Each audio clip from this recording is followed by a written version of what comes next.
Naniniwala ka ba sa mga kapangyarihan na para bang hindi nakikita o nararamdaman sa mundo natin? Yung mga tipong ang imposible ay kaya palang gawing posible. Ako po kasi ay oo. Dahil nagmula po ako sa lahi ng mga antingero. Ngunit may isang bahagi pa pala sa pagkatao ko ang nakatago at natuklasan ko nung napadpad ako sa isoladong lalawigan ng Zamboanga, kung saan ay nahulog po ako sa isang pagkukunwari. Dahil ang totoo, ipinadala talaga ako sa lugar na yon. Isang lugar na binabalot ng lagim at kababalaghan na kailangan kong iligtas mula sa mga kampon ng kadiliman. Magandang araw nga po pala sa inyo, Sir Blair. Pati na po sa mga giliw niyong tagapakinig. Itago niyo na lamang po ako sa pangalan na Toro. At ito ang aking kwento. The Voice Addict.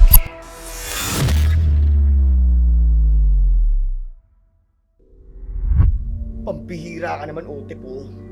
Bakit mo naman ginamit ang jeep ko sa pagdidate ko ng girlfriend mo? Nakakainis ka naman eh. Tignan mo ang nangyari. Kinuha ang sasakyan ko. Gagamitin ko pa naman yung bukas. Pasensya ka na talaga, Toro. Hindi ko naman kasi alam na may asawa na pala ang girlfriend ko. Tapos, miyembro pala ng gangster. Ang hirap kasi sa'yo. Sugod ko ng sugod. Hindi mo inaalam kung may asawa na ba yung babae o wala. Baka kapag nilagyan ng palda ang poste, papatusin mo rin talaga eh. Ito talaga napakahilig mo kahit kailan. Sobra ka naman sa akin, Toro. Nakakasakit ka na, ah. O bakit? Totoo naman, di ba? Mas masasaktan ka kapag nakaharap mo na ang mga lalaking yon. Ako pa talagang ilalaban mo sa paggamon niya ng duelo? Ang bira ka. Dinamay mo pa ako. Alam ko naman kasing kayang-kaya mo sila eh. Dahil may suot kang medalyon ng 7 arkangel. Hoy, para sabihin ko sa'yo ha, proteksyon lang to sa masasamang elemento at gabay sa biyahe. Wala tong kinalaman sa mga kalokohan mo. Una. Babawi na lang ako sa iyo kapag nabawi na natin ang sasakyan mo. Sa isang abandonadong gusali kami humantong ng kaibigan kong si Otep upang bawiin ang sasakyang kinuha ng asawa ng nobya nitong si Clarissa. Hindi nagpaalam sa akin ang kaibigan ko na hihiramin niya ang jeep na ginagamit kong sasakyan ng mga gulay na idinideliver ko sa iba't ibang lugar. Kaya ngayon, kailangan kong makipaglaban sa pinuno ng gangster kapalit ng sasakyan ko. Ano? Wala naman sila rito eh. Sigurado ka bang dito raman tagpuan? Oo. Ay no. Nakaparada yung sasakyan mo sa gilid ng sirang container van. Kumanda ka talaga sa akin, Otep ha. Kapag nakita kong may gasgas ang sasakyan ko, makakatikim ka talaga sa akin ng gulpi ni gulat. Tandaan mo yan. Hindi na kami nagtalo ni Otep dahil lumabas sa sirang bus ang mga kalalakihan na may malalaking katawan. May mga hawak silang kadena, tubong bakal, patalim at martilyo. Batay sa pagkakasuri ko, mga mekaniko ang mga ito at modus nila ito. Ang lalaking nasa unahan, siya si Barok. Talagang gawain nila ito. At nabiktima ang kaibigan ko. Mag-aalok sila ng laban kapalit ng sasakyang kinuha nila, at kapag natalo nila ang may-ari, tuluyang mapupunta na sa kanila ang sasakyan at ibibenta nila ng mas mahal o kaya naman ay kakahuyin. Hindi ako makapapayag na mabiktima ako ng ganitong uri ng modus o mga tao. Kahit ang dala ko lang ng sandaling yon ay isang kadenang bakal, kaya ko makipagsabayan sa kanila gamit ang mga natutunan ko. Habang si Otep, baka sa mukha ang pag-aalala, lalo na nang makita niyang marami ang kalaban at tanging bakal na tubo lamang ang dala nito. Toro, Patawarin mo talaga ako, ha? Hindi to ang tamang oras para dyan, Otep. Mag-iingat ka. Kilala ko ang grupo nila at sanay sila sa ganitong laban. Nagsalita si Barok. Sa dinami-rami raw ng pakikialamang babae ng kaibigan ko ay ang asawa niya pa raw ang pinagdiskitahan. Kaya manghihiram daw kami ng muka sa aso. Tumahimik ka! Sa oras na makita kong may gasgas ang jeep ko, dudurugin ko naman ang pagbumukha mong hayop ka. Kahit hindi pinakialaman ng kaibigan ko ang asawa mo, talagang gawain nyo na to eh. Kilala ko kayo. Kaya humanda ka dahil tatapusin ko na ang kasamaan nyo. Ngumisi ang lalaki at pinagtawanan kami ng mga kaibigan nito. Sila ang unang sumugod at nagsalubungan kami sa gitna. Palitan ng bawat pag-atake at bawat paghagupit ko sa kadena ay talagang bumabagsak sila sa lupa na may dugo sa muka. Ganon din si Otep. Kahit hirap ito at nasasaktan sa bawat pakikipagpalitan ng pag-atake sa kalaban, masasabi kong wala rin siyang balak na magpatalo. Kaya lang, hindi ko inaasahang may dadating pang mga kakampi ni Barok. Sabay-sabay silang lumapit sa amin na halos palibutan na nila kami. Sa pagkakataong yun, Sir Blair, alam kong tagilid kami sa laban. Nawala sa isip ko na posibleng pinaghandaan nila kami. Nang aatake na ang mga ito, isang babae ang biglang dumating. Maganda, matangkad, at sexy. Para siyang ahas kung gumalaw sa pag-atake sa mga lalaki. Natulala talaga kami. Nang pagkakataong yun, sa galing ng babae sa pakikipaglaban. Ano pang tinitingin-tingin nyo? Lumaban kayo! Wala silang balak na buhayin kayo! Toro, kumilos na tayo. Naku, grabe ang galing ng babaeng yun. Para siyang Amazona. Siyempre, sampal sa pride naming mga lalaki, natalunin kami ng isang babae, lalo na sa pakikipaglaban. Kaya ipinakita ko rin ang galing ko at talagang nakakahawa ang husay ng babaeng tumulong sa amin. Dahil gumaling na rin ako sa pakikipaglaban at napatulog ko si Barok. Kalahating oras lang tumagal ang laban at nawala na ang kaguluhan. Ang babae naman ay nagpispis ng kanyang damit na narumihan. Tanging daing lang ng mga taong napabagsak namin ang naririnig naming ingay sa paligid. Ayos lang ba kayo, ha? Oo, ayos lang kami. Siya nga pala. Maraming salamat sa pagtulong mo sa amin, ha? Walang ano man yun. Hinahanap ko kasi ang binatang biyahero raw ng mga gulay. May kailangan kasi ako sa kanya, eh. Tapos nadaanan ko kayo. Ano? Biyahero ba ka mo? Naku, si Toro, siya ang nagbabiyahe ng mga gulay. Kaya kami narito upang bawiin ng jeep namin na kinuha ng mga hayop na yan. Talaga ba? Naku, napakaswerte ko naman. Ako nga pala si Daria. Ako naman si Toro. At siya ang kaibigan kong si Otep.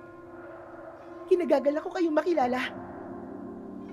Ngumiti ang babae ng matamis na para bang tumagos yun sa puso ko. Inilahad nito ang kamay niya na agad ko namang tinanggap. Ngunit bigla kong naramdaman ang pag-iinit mula sa medalyon ko ng 7 arkangel. Kaya mabilis ako napabitaw at napaatras na rin. Bumilis ang tibok ng puso ko at hindi ko maipaliwanag ang kaba sa dibdib ko. Ngunit hindi ako nagpahalata sa babae. Sa halip, gumante ako sa kanya ng ngiti. Bigla tuloy akong nahiwagaan kay Daria. Sino kaya siya? Bakit pakiramdam ko may hindi magandang mangyayari? Daria, pwede ba magtanong? Ano yun? May nobyo ka? Ano ka ba, Toro? Bakit mo naman tinakluban ang bibig ko? May sasabihin pa ako eh. Kasi dadali ka na naman eh.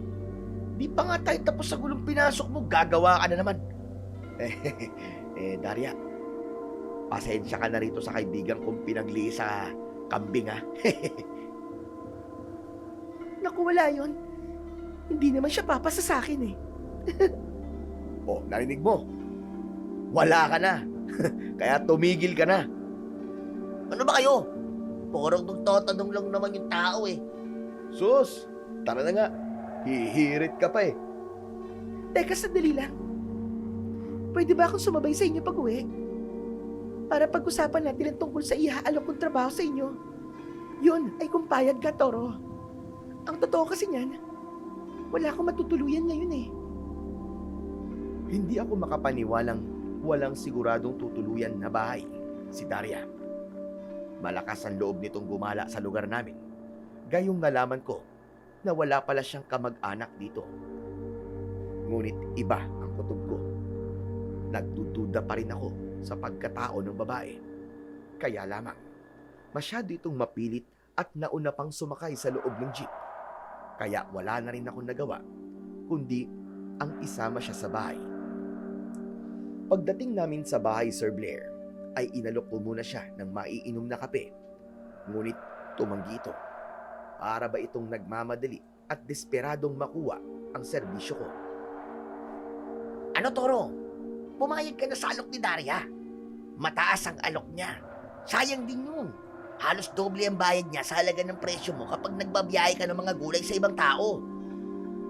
Manahimik ka nga. Kita mo nang pinag-iisipan ko pa eh. Hindi kasi ako mapalagay.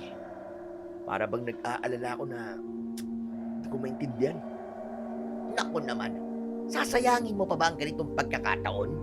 Isa pa, sasamahan kita kaya huwag kang mag-alala. Di ba nangako ko sa'yo na babawi ako sa'yo sa mga nagawa kong kasalanan? Oo nga, pero Ayos lang kung ayaw mo, Toro. Kung may alam kayong ibang tracking, sabihin nyo lang sa akin at sa kanila na lang ako magpapadeliver. Daria, huwag ka mag-alala. Papayag to si Toro. Di ba, Toro? Otep, ano ka ba? Huwag mo nga akong pangunahan. Baka akala mo malayo ang Sambuanga. Tawid dagat yun. Wala ka namang aalalahaning bayad sa barko, Toro. Dahil may roro na ngayon at ako magbabayad sa pamasahe nyo. Babayaran ko rin ang serbisyo ninyo. Bakit kasi ang layo pa ng kinuhanan mo ng mga gulay? Wala ba sa inyo na malapit? Mura lang kasi mga gulay rito. Malaki ang kikitain ko kung may papadala ko mga gulay sa lugar namin. Sigurado ka bang walang magiging aberya sa usapan natin, ha? Mahirap na. Oo naman, babayaran ko ang serbisyo mo ng doble sa kinikita mo. Ano, ayos ba yun? Tsaka kapag malaki ang kinita ko sa mga gulay, kayo na ang kukunin kong biyahero ng mga yon. O ano, Toro? Ayos na ba sa'yo? Wala na nga akong nagawa ng mga sandaling yon, Sir Blair. Dahil talagang mataas ang bayad ni Daria kesa sa mga nauna kong kliyente. Isinantabi ko muna ang mga alalahanin ko at nararamdaman ko sa babae. Dahil talagang kailangan ko ng pera para sa gamot ng kapatid kong lumpo at bulag kong lolo na si Lolo Gaston. Nang mapag-usapan nga namin ang ibang detalye, kinabukasan umalis na rin kaming tatlo. Ngunit nagpasigurado ko ng armas dahil sa biyahe namin, marami ang maaaring humadlang sa daraanan namin. Ang hindi ko alam, yun na pala ang simula ng aming pakikipagsapalaran. Habang sakay nga kami ng jeep noon na puno ng mga gulay, ay pinagpapawisan naman ng malamig si Otep sa tabi ko. Ang hirap daw kapag may magandang babaeng katabi sa upuan. Otep, pwede ba umayos ka? Mamaya niyan marinig ka pa ni Daria sa mga pinagsasabi mo eh. Masasaktan ka talaga. Nakita mo naman, di ba? Kung gaano siya kahusay sa pakikipaglaban. Grabe, halos durugin niya ang pagmumuka ng mga lalaking yun.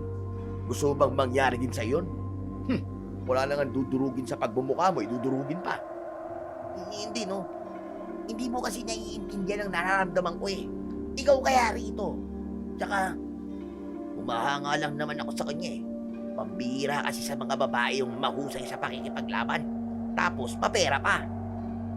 Sus, magpapalusot ka pa eh. Tumahimik ka na lang dyan at pigilan mo ang paghanga mo. Di ka ba natatakot? Malay mo, si Daria na pala ang papatay sa'yo. Hoy, grabe siya. Tinakot pa talaga ako. Tawang-tawa talaga ako ng mga oras na yon dahil nakita kong natakot talaga si Otep at bahagya pa siyang lumayo kay Daria. Nang mga sandaling yon, ay nasa loob na kami ng barko at ilang araw din ang naging biyahe namin bago ito tuluyang dumaong sa pier. Si Daria naman, tahimik lang at tila malalim ang iniisip hanggang sa makalabas kami ng pier at siya ang naging gabay namin sa daan. Batay sa arkong nakita ko sa malawak na kalsada, ito na nga ang lalawigan ng Zamboanga. Maayos naman ang biyahe namin. Ngunit nang pumasok kami sa isang makipot na daan, dito na kami kinabahan. Dahil itong si Daria, gulat na gulat. Hala, Toro. Hindi na ito ang daan papunta sa amin Nasaan ba tayo? Aba, malay ko sa'yo. Ikaw lang naman ang sinusunod ko. Kapag sinabi mong kaliwa, kumakaliwa ako. At wala akong sablay sa lahat ng mga itinuro mong direksyon. Toro, ihinto mo muna ang sasakyan. Dito sa tabi. At bababa ako. Pero gabi na't madilim. Baka mamaya mapahama ka pa rito. Basta ihinto mo muna ang sasakyan. Nang makita ko ng buong daan. Para malaman ko kung nasa na tayo. Ay, nako. Ito na nga ba ang sinasabi ko kaya kinakabahan ako sa lakad nating to eh. Hinawakan ko ang medalyong 7 arkanghel ng mga oras na yon, Sir Blair. Ito kasi ang nagtatanggal sa kaba ko kapag nasa malayong biyahe kami. Madalas din naman akong naliligaw noon ng daan, kaya sanay na ako. Pero iba talaga ang nararamdaman kong kaba ngayon dahil hindi ko kabisado ang lugar. Toro, bakit parang kinakabahan yata ako? Bababa na nga muna ako sandali at sasamahan ko lang si Daria. Hinayaan kong magsama ang dalawa na bumaba ng jeep at naiwan ako sa driver's seat. Ngunit nagulat ako sa biglang paglitaw ng matandang lalaki sa upuan ko. May hawak siyang tungkod na kahoy at ang kanyang mga mata, kulay asul na para bang pati kaluluwa ko ay nakikita niya.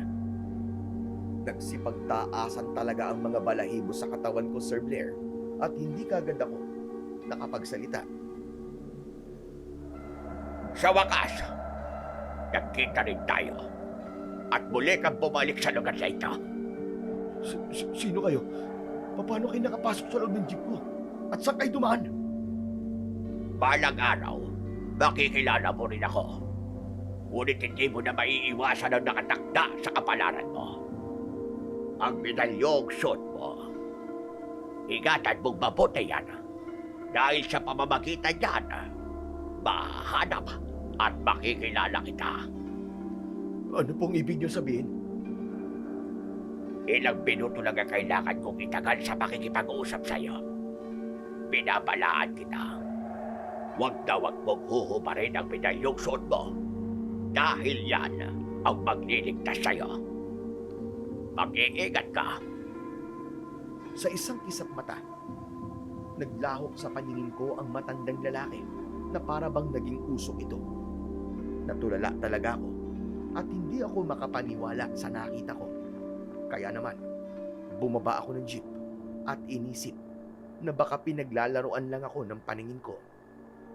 Pagbaba ko, ay nadatnan ko ang dalawa na nag-uusap tungkol sa daan. Hindi ko tuloy maiwasan ang hindi mainis kay Daria. Kung hindi niya kami pinilit na pumunta rito, hindi mangyayari sa akin ang ganong kababalaghan. O Toro, bakit bumaba ka pa ng sasakyan? Tsaka, hoy, bakit namumutla ang labi mo? Para kang nakakita ng multo Mas matindi pa sa multong nakita ko dahil nakausap ko pa. Lintik na. Parang gusto kong mainis sa inyong dalawa eh. Anong problema nito? Hoy, bakit ang init ng ulo mo? Sinong hindi iinit ang ulo sa nangyayari? Nasaan na ba talaga tayo ngayon? Ha, Daria? Alam mo, kasalanan mo to eh. Kung inaayos mo lang sana ang pagtuturo sa tamang direksyon, hindi tayo aabuti ng ganitong oras sa daan at hindi tayo maliligaw. Pasensya na kung pinag-aalala kita. Akala ko kasi naliligaw na tayo, pero hindi pala tayo naliligaw. Dahil dito lang tayo dumaan sa shortcut. Aminado naman ako, nakasalanan ko. Kaya wag mo na akong pagalitan, pwede ba? Siya nga naman, Toro. Ikaw naman, oo. Nagulat kami sa pagtataas ng boses mo, ah. Sa bagay, sa ating dalawa, ikaw talagang maikli ang pasensya, eh. Pero sana naman, kontreng preno lang sa pagsasalita. Ako pa ang masama. Eh kung iwanan ko kaya kayo rito at bahala na kayong dalawa. Nakakainis. Parang gusto kong magwala eh. Huwag naman. Maawa ka naman sa amin. Daria, tara na nga. Sumakay na tayo at baka totohanin pa ni Toro ang banta niya. Iba pa naman mag-isip yan. Talagang ginagawa niya kapag sinabi niya. Akmang aakyat na kami ng sasakyan. Nang makarinig kami ng kakaibang angin mula sa hulihan ng aming daan. Huli ko nang napagtanto na nasa gilid kami ng kalsada na walang anumang ilaw ang nakalagay sa mga poste. Walang bahay at puro kakahuyan lang yun. Daria, pumasok ka na sa loob ng jeep. Di magandang kutob ko sa lugar na to. Nagmadali naman si Daria na pumasok sa loob at ako naman ay umakyat na rin sa sasakyan. Muli kong binuhay ang makina sa kapinaandar ito. Bigla ko kasing naalala ang mga sinabi sa akin noon ni Lolo Gaston na kapag may nangyaring kababalaghan sa akin, sunod-sunod na raw yun at hindi magtatagal ay lilitaw ang masasamang elemento. Yun daw ang kapalit ng proteksyong ibinibigay sa akin ng medalyon ko. Nang magsimula na ulit kaming bumiyahe, panay ang tingin ko sa side mirror ko. Pakiramdam ko kasi ng mga sandaling yun, may sumusunod sa amin at nararamdaman din pala ito ng kaibigan kong si Otep. Isasara ko lang ang kortina natin, ha? Iba kasi ang nararamdaman ko sa lugar na ito, eh. O bakit? Natatakot ka ba na makakita ng aswang na lumilipad? Huh? Aswang na lumilipad? Naku, hindi ako takot sa aswang, ha? Isa pa, hindi naman sila totoo, eh. Panakot lang sila sa mga batang umaalis ng bahay kapag gabi na para maglaro. Hindi totoo mga aswang-aswang na yan. Pero dito sa lugar namin, totoo sila. Totoo ang mga aswang. Daria, Otep, pwede ba? Tumigil na nga kayong dalawa. Huwag yun ang pag-usapan ng tungkol sa mga aswang. Ang sabi kasi sa akin noon ni Lolo Gaston, kapag pinag-uusapan daw ng mga tao ang tungkol sa kanila, lalo na kung gabi, susundan ka raw ng mga to. Kaya mas makabubuting wag na silang pag-usapan kung ayaw ninyong habulin ng mga aswang. Ibig sabihin, naniniwala ka may aswang, Toro? Oo naman, Otep. Nakalimutan mo na ba kung sino si Lolo Gaston? Antingero at manunugi siya ng mga aswang. Bago pa siya nabulag nun. Kawawa naman pala ang sinapit ng lolo mo, Toro. Oo nga eh. Kaya wag na natin pag-usapan ng mga aswang na yan. Muling tumahimik ang paligid naming tatlo at itinuon ko na lang ang atensyon ko sa daan. Habang si Daria naman ang nagturo sa akin ng direksyon papunta sa lugar nila. Ng mga sandaling yon ay pilit kong kinakalimutan ang tungkol sa matandang lalaki na bigla na lamang sumulpot sa harap ko kanina. Maya-maya pa ay biglang umalog ang sasakyan namin na para bang merong nilalang na nasa ibabaw ng bubong nito. Ha? Ano yun? Parang may tao sa bubong, ah. Nako, ayoko ng ganyang biro, ah. Sira ulo ka talaga, Otep. Meron talagang tao sa bubong natin. Sino kaya to? Baka may loko-loko na sumabit sa jeep ko para magpalibre ng pamasahe. Toro, walang ganun sa lugar namin. Baka kung anong uri na ng nalilang yun. Basta, ituloy mo lang ang pagmamaneho. Bilisan mo! Kita ko rin ang pagbakas ng takot sa mukha ni Daria. Kaya naman, mas binilisan ko na lang ang pagpapatakbo sa sasakyan. Ngunit patuloy kami na nakikiramdam. Lintik na yan! Nandiyan pa rin siya! Kinakalog niya sa sasakyan natin! Pambihira naman, Daria, oo! Baka naman may tao talaga at may binabalak na masama sa sasakyan ko. Baka gustong karnapin. Wala naman tao sa lugar na to eh. Tignan mo nga, walang mga bahay rito. Kaya alanganin kong ititigil mo ang sasakyan para lang tignan kung ano yon. Tama si Daria, Toro. Nakakatakot ang lugar na to. Para bang may nagbabantay at anumang oras ay may haharang sa atin sa daan. Hindi ako mapakali dahil nararamdaman kong may tao talaga sa bubong ng jeep ko. Panay din ang tingin ko sa side mirror ko dahil iba na ang nararamdaman kong kaba sa lugar na yon. Ang kalsada naman ay para bang walang katapusan at hindi nagbabago ang itsura nito kahit ilang beses na kaming lumiko pakaliwa at pakanan. Ay tila ba nasa iisang lugar pa rin kami. Para kaming pinaglalaruan at inililigaw ng mga oras na yon. Ngunit isang bus ang nakasalubong namin. Patay sindi ang ilaw nito na para bang sinasabi ng driver nito na wag na kaming tumuloy. Ngunit hindi ko pinagtuunan ng pansin ang bagay na yon. Lalo pa at hindi lang simpleng kaluskos ang nararamdaman ko, kundi nag-iinit din ang suot kong medalyon. Palatandaan ito na mayroong masasamang nilalang na nasa paligid lang namin. Dahil dito, hindi na ako nakatiis. Iginilid ko ang jeep at kinuha ko ang kadenang bakal sa ilalim ng upuan ko. Bumaba ako ng sasakyan at tinignan ko ang itaas ng bubong. Pero wala naman akong nakitang nilalang doon. Saan siya nagpunta? Sigurado ako na may tao talaga sa ibabaw ng bubong ko kanina. Toro, ano bang ginagawa mo? Bakit ka bumaba ng sasakyan? Tara na! Umalis na tayo rito, pampira ka naman, oh! Sandali lang at titignan ko lang ang nilalang na nanggugulo sa atin. Huwag na kayong bumaba at ako nang bahala rito.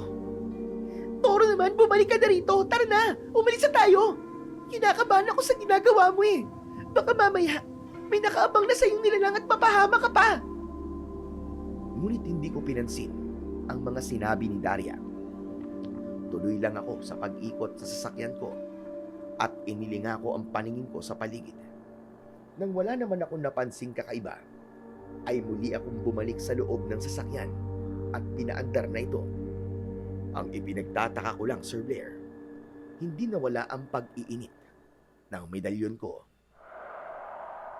Daria, malayo pa ba tayo? Bakit parang hindi naman tayo nakakaalis sa lugar na to? Sigurado ka pa ba sa dinadaanan natin? Oo, basta't magbaneho ka lang. Ang totoo niyan, pangalawang beses na ako napadaan sa lugar na to. Ang hindi ko lang maintindihan talaga, tila nagbago ang mga signboard dito. Kaya minsan parang nalilito ako. Ibig sabihin, hindi ka na sigurado sa tinatahak nating daan, ganun ba? Parang ganun na nga. Pero sinasabi ng sarili ko na tama ang lugar na to. Dismayado talaga kami ni Otep sa sinabing yun ni Daria. Bigla ko tuloy naisip ang matandang lalaking nakausap ko kanina. Malakas ang kutob ko na siya ang dahilan kung bakit nangyayari sa amin ito. Hindi lang ako sigurado sa pagkatao ng matandang yon. Ngunit isa lang ang malinaw sa akin.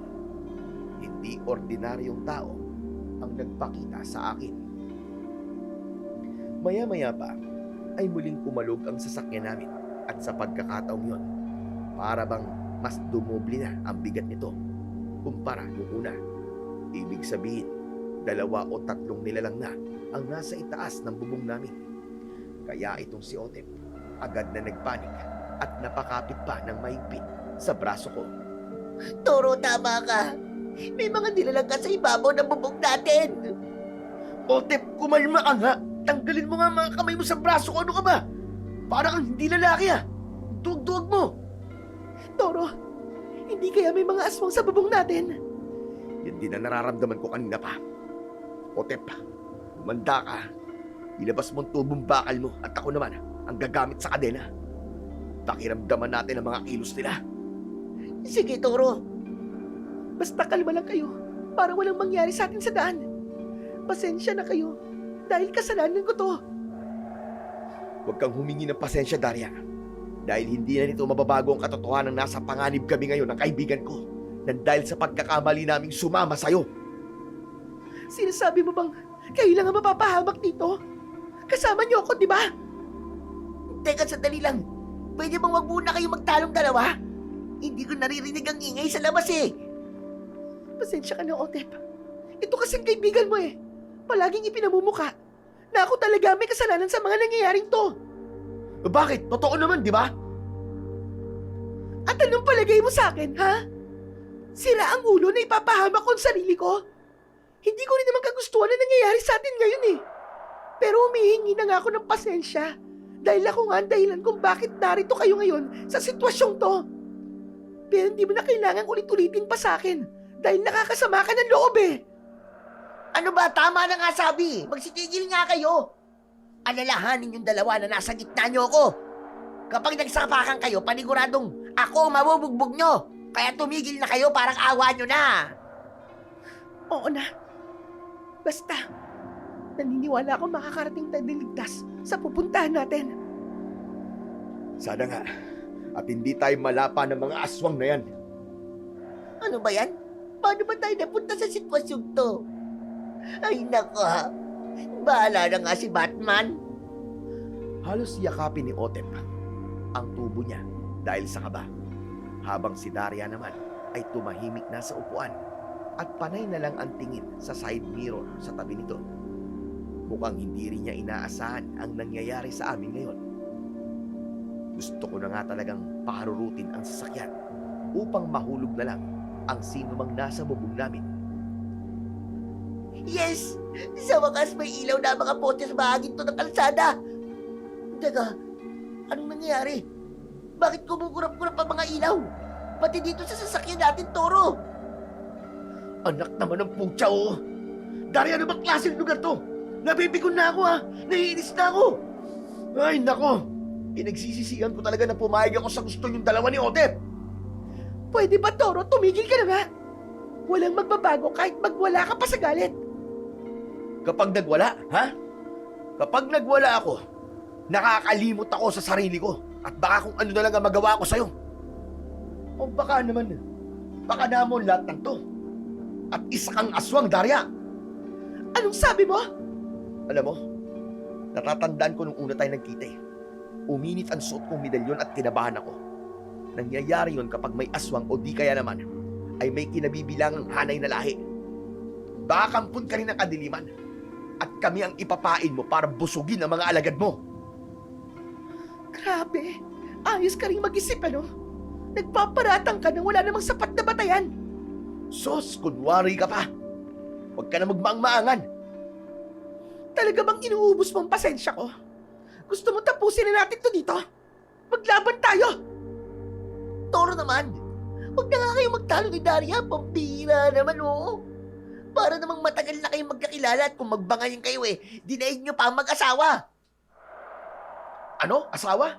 Hoy, hindi mangyayari yun, ano? Over my dead body. Ngayon pa nga lang, kumuulo na ang dugo ko sa babae yan eh. Bumalik na lang kaya tayo at iwan na lang natin siya rito kasama ng mga gulay niya. Pambihira. Talaga bang ganyang kasama ang ugali ng kaibigan mo, Otep? Pasensya ka na, Daria. Ganyan talaga si Toro. Kapag hindi niya nagugustuhan ang nangyayari, pasensya ka na.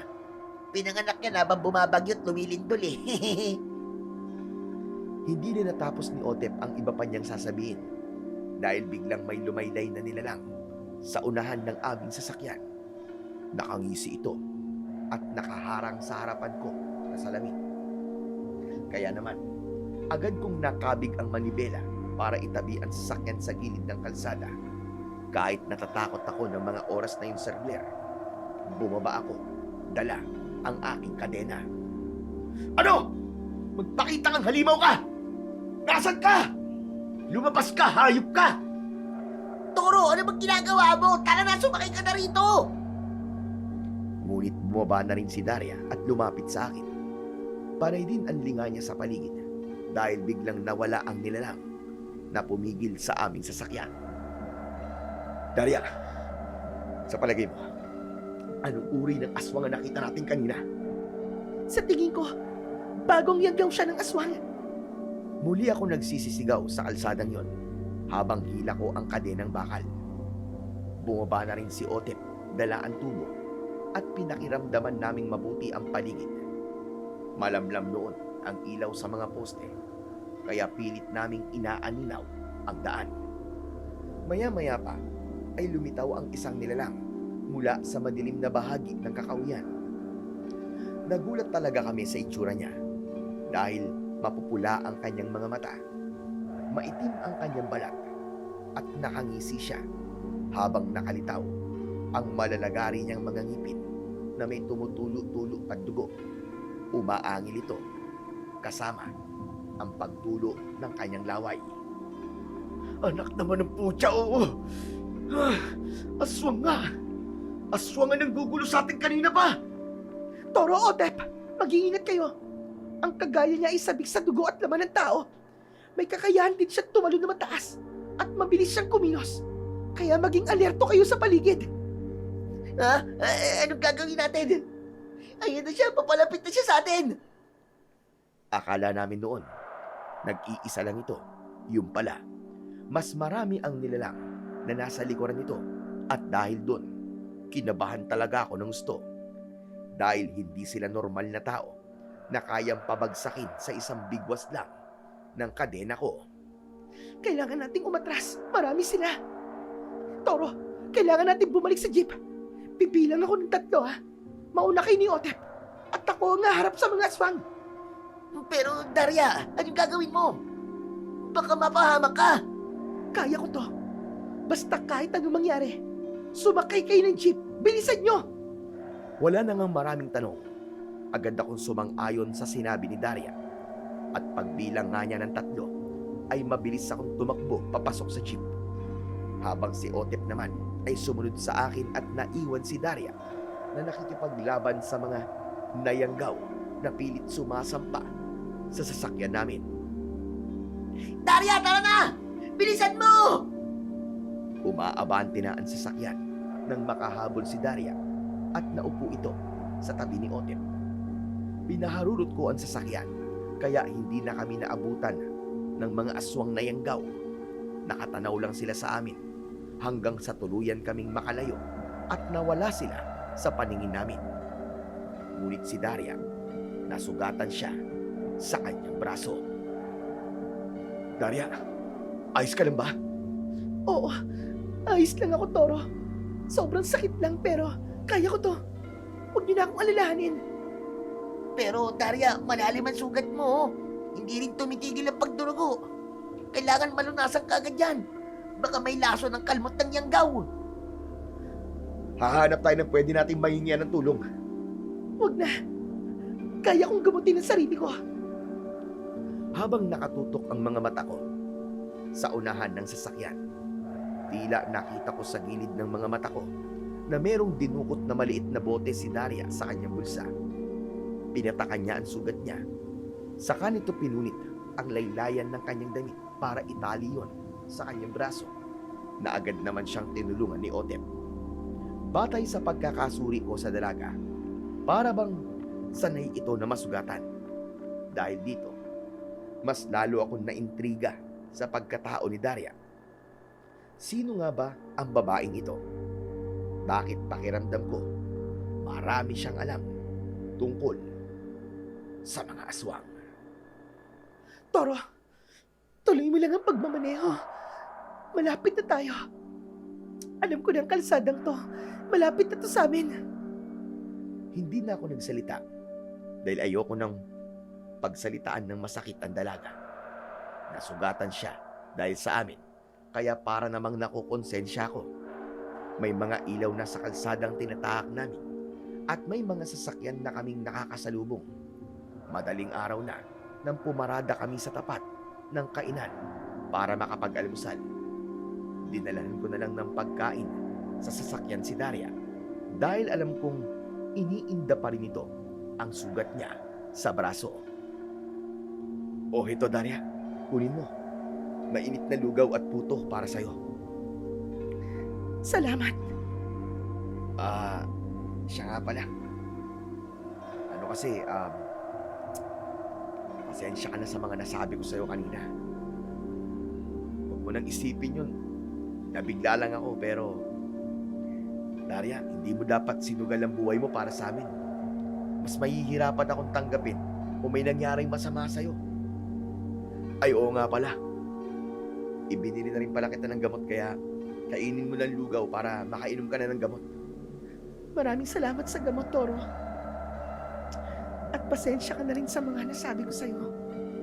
Ah, siya nga pala. Nasaan si Otep? Nandun pa sa karinderya. Magbabawas daw muna eh. Sinimulan na ngang kainin ni Daria ang lugaw at puto. Hindi naman nagtagal, ay bumalik na rin si Otep at ito mismo ang nagbigay ng tubig sa dalaga upang makainom na ito ng gamot. Dito ko napansin na para bang namamaga ang kanyang braso at medyo nangingitim na rin. Teka, bakit parang lumalala ang sugat mo sa braso, Daria? Sigurado ka bang okay ka lang? Oo, huwag mo na akong alalahanin. Normal lang naman sa sugat na kinalmot ng Yanggaw ang ganitong reaksyon. Teka. Ibig sabihin, hindi lang to ang unang beses na nasugatan ka nang dahil sa mga yanggaw? Ha? Hindi naman. Narinig ko lang yun sa mga albularyo yung nakatira sa amin. Ah, ganun ba? Alam mo, Daria, may kutob ako na may tinatago ka sa akin eh. Ang mabuti pa magsabi ka na ng totoo. Sino ka ba talaga? Nagulat ang dalaga sa prangkang tanong ko at umiwas ito ng tingin. Hindi niya sinagot ang tanong ko, kaya hinayaan ko na lang. Pero Daria, ito na ang huling pagkakataon na magdi-deliver kami ng mga gulay sa lugar nyo. Kung may problema kayo sa baryo nyo, hindi ako ang makakatulong sa inyo. Wala akong balak na sumunod sa yapak ni Lolo Gaston bilang manunugis ng mga aswang. Huwag ka na rin magtaka kung paano ko nalaman ang totoong pakay mo sa amin. Dahil kagaya ng sinabi ko, may gabay akong medalyon at nararamdaman ko kung isa kang albularya at manunugis ng mga aswang. Nasamid ang dalaga sa mga sinabi ko at hindi siya makatingin sa mga mata ko. Pero hindi na rin siya nagtanong pa at nagpatuloy na lang kami sa pagbiyahe.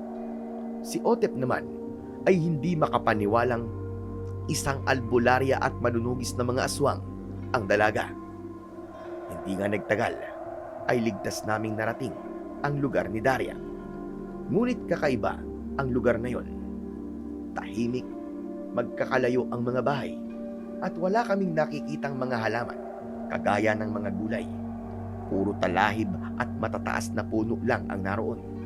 Napansin ko rin na mas marami ang kubong inabandona ng may-ari at mas piniling iwanan ang lugar. Anak ng putya, ano bang klaseng lugar to, Daria? Bakit parang walang taong nakatira?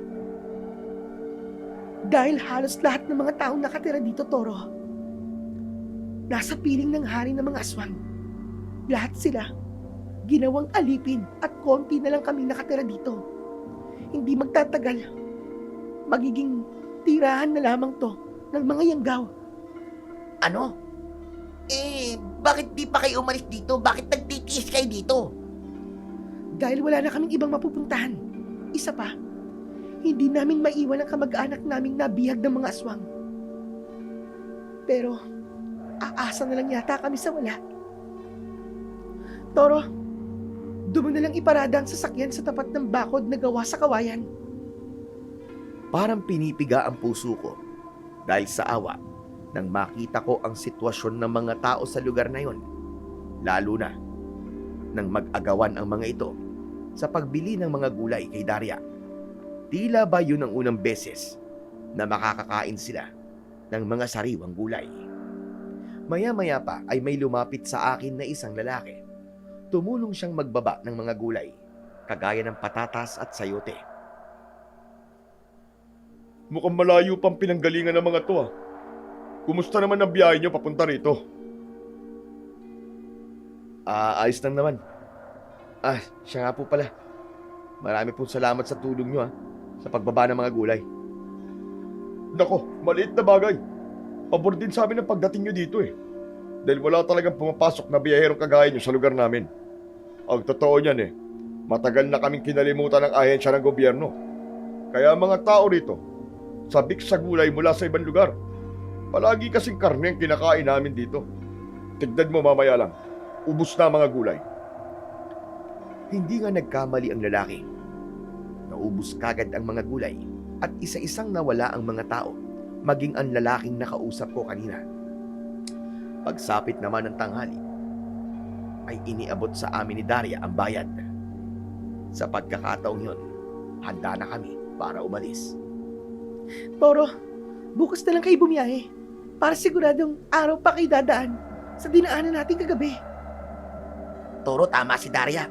Bukas na lang tayo umalis. Parang nakakatakot nang maulit ang mga nangyari sa ating kagabi.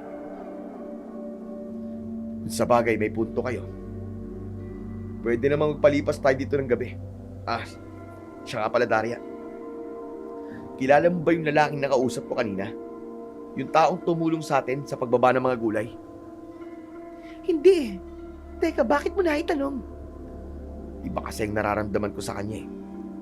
Marami siyang tanong tungkol sa biyahe natin. Para bang alam niya kung anong nangyari sa atin sa kalsadang dinaanan natin kagabi.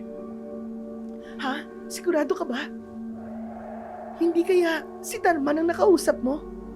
Ewan ko, hindi ko naman siya kilala eh. Bakit? Sino ba siya? Ang mabuti pa kaya, si Lolo Buloy na lang ang magpapaliwanag sa'yo. Tara na, pumasok tayo sa loob ng bahay. Daria, may pagkain ba kayo sa inyo? Otep, ano ka ba? Wala ka ba talagang kabusugan ha? Mahiya ka naman kay Daria oh. Ayos lang. Talaga namang papakainin ko kayo ng espesyal na ulam namin dito. Adobong palaka. Ano? Hindi, wag na lang. Busog pa ako. Salamat na lang, Daria. Bakit? Hindi pa ba kayo nakakatikim ng karne ng palaka? Masarap yon. Kasing lasa ng manok o mas masarap pa. Naku, di bali na lang. Busog pa nga ako. Si Otep na lang alokin mo. Toro, hindi naman ako nagugutom Bakit ako papakainin mo? Eh, ang sinabaw mong pagong, baka gusto nyo rin. Pambihira namang alok yan, Daria, oo. Parang gusto kong mawala ng gana sa pagkain sa mga pinagsasabi mo eh. Grabe ka naman sa amin. Ganito kasi sa probinsya namin. Malay ko ba na hindi pala kayo kumakain ng ganon? Dito kasi, special na ulam yon. Lalo na kapag maanghang. Ay, nako, di bali na lang. Hindi na ako kakain, magtitiis na lang ako sa gutom. Nagugutom ka, di ba? Kaya nga naghahanap ka ng pagkain kanina eh. Sinadya kong asarin si Otep para mas lalo siyang mainis at mabawasan ang katakawan niya sa pagkain. Totoo, hindi pa talaga kami nakakatikim ng ganung uri ng pagkain. Hindi kasi ako mahilig sa mga exotic foods. Nang makarating kami sa bahay ni Daria, sinalubong kami ng isang matandang lalaki. Nung una, hindi ko napansin ang itsura niya dahil nakalugay ang mahaba niyang buhok. Ngunit nang matitigan ko ang mukha nito, habang nakangiti siya sa akin, bumilis talaga ang tibok ng puso ko. Hindi ako maaaring magkamali, Sir Blair. Siya ang matandang lalaki na nakausap ko sa jeep at bigla na lamang naglaho. Kinilabutan talaga ako ng gusto at napatingin sa mukha ni Daria na tila hindi alam kung ano ang nangyayari sa amin.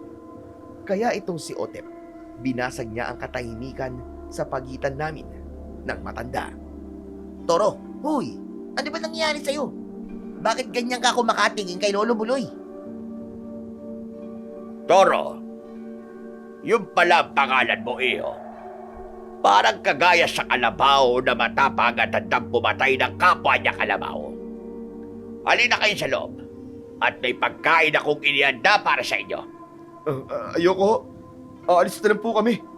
Ano ka mo? Abay, bakit naman? Hindi ba nasabi ng apo ko ay dito na kayo magpapalipas ng gabi? Siya nga naman, Toro. Akala ko ba pumayag ka na? Narinig ko rin na sinabi mo yun, Toro. Kaya, bakit bigla na lamang nagbago ang isip mo? Sa ako na lang papaliwanag sa iyo, Otep. Basta, hindi maganda ang pakiramdam ko sa lugar na to. Bakit? Iniisip mo bang masama kaming tao? Nagagalit ka ba? Dahil pakiramdam mo, planado namin ang pagpunta mo rito. Oo, dahil tama ako sa kutob ko. Ginamit mo ang apo mo para madala niyo ako rito. Toro, ano ba pinagsasabi mo? Pagkakilala ba kay ni Lolo Buloy? Mambira ka namang tao ka, oo. Hindi ko sinagot ang tanong ni Otep dahil mas nangibabaw ang galit ko ng mga oras na yon. Para bang nakulong ako sa isang silid na walang pintuang madadaanan. Sa pagkakataong yon, tumalim ang tingin ko sa mukha ng dalaga dahil pakiramdam ko niloko niya ako at nadamay pa ang kaibigan ko. Sandali lamang. Ayaw mo bang malaman ang totoong dahilan kung bakit dinala ka rito ng apo ko? Di na kailangan dahil alam ko na kung saan patungo ang usapang ito. Toro, ano ba nangyayari talaga sa'yo? Bakit parang magkakilala na kay ni Lolo Buloy? Otep, lumabas ka muna. May pag-uusapan lang kami ni Lolo Buloy. Daria, samahan mo ang kaibigan ko. At kapag may nangyaring masama sa kanya, ikaw ang mananagot sa akin. Nagtataka man, ay hindi na nagtanong si Otep dahil napansin niyang galit ako ng mga oras na yon. Hinintay ko lang na lumabas ang dalawa bago ko pinagsalita si Lolo Buloy. Maupo ka at huwag kang masyadong magalit sa ginawa namin ng apo ko. Alam kong nagtataka ka kung paano kita nakausap kagabi. Talagang nakapagtataka kung paano niyo nagawa yun. Gumamit ako ng balintataw sa harap ng kulay pulang kandila upang makausap ka at ihatid sa'yo ang babala.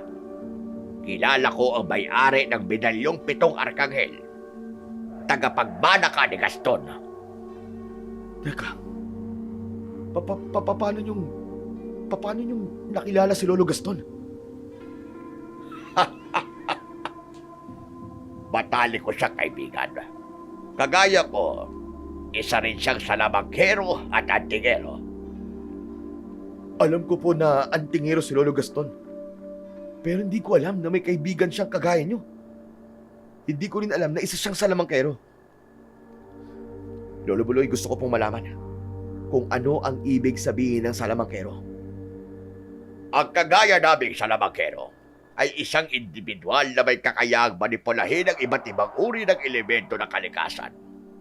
Kaya naming magsagawa ng ilusyon at gumamit ng mga material na binabalot ng bahika. Katulad nitong tungkod, kaya naming maglaho sa isang isa't mata. Gumagamit kami ng iba't ibang uri ng lihim na aral.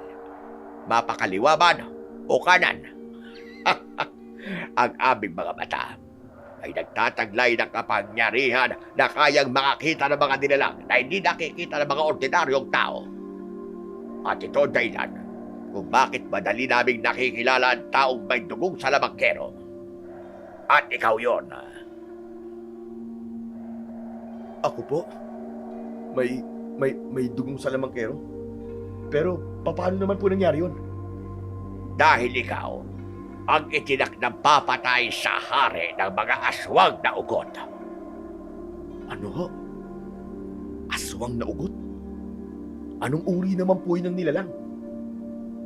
Ang mga ugot ay mga uri ng aswang na tumatanga ng malalim na lihim na aral ng kaliwa na ginagamit nila upang dukutin ang kanilang mga biktima. Kahit gumagamit ng pagtatawas, ay hindi ito gagana upang mahanap ang mga tinukot ng isang ugot. Ano pong ginagawa ng aswang na ugot sa kanilang mga biktima? Niyayagaw niya upang gawing alipin. Gamit naman ang aral ng kaliwa, ay kaya niyang lumikha ng isang kulay itim na kahon na inilalagay naman niya sa ulo ng kanyang mga kalaban. Kaya kinatatakutan siya ng mga antingero at manunugis ng mga aswang. Ano naman po ang epekto ng kahon kapag nabalutan po ang ulo ng taong mangangas na lumaban po sa ugot? Hindi siya makakakita, syempre. Hindi makakarinig ng kahit na anong tunog.